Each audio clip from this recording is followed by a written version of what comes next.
el alcalde de Gandía, Arturo Torró, respecto a esos recortes que va a aplicar en el ayuntamiento, como la retirada de la paga extra de Navidad a los concejales, la eliminación de los secretarios de grupo, también las dedicaciones exclusivas de la oposición, y también el alcalde anunciaba que él mismo iba a quitarse el sueldo.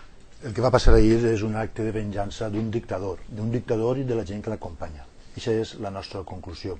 Ja ens havien amenaçat diverses voltes, l'alcalde en persona havia amenaçat a gent del grup nostre que si continuàvem fent la feina d'oposició que feien ens llevaria l'exclusiva. I ha complit l'amenaça, sabien que tard o prompte passaria. No ens ha pillat de nou. El que passa és que nosaltres volem posar damunt de la taula, en evidència, el cinisme del Partit Popular. Així el senyor Barber ve dient que practiquin austeritat. Quina austeritat estan practicant si tenen 12 regidors en dedicació exclusiva? Més que mai de la vida n'ha hagut. El seu grup té 12 regidors en dedicació exclusiva. Mai, sí.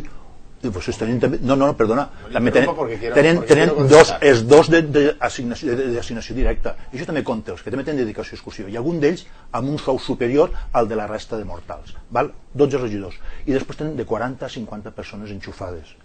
És un cinisme brutal dir que van a retirar, a llevar-li càrrega de despesa a l'Ajuntament quan tenen de 40 a 50 persones enxufades. I cada dia que passa van incrementant-se les xifres i ben prompte haurem de tornar a actualitzar la llista que van fer pública fa poc. I això és el que va passar.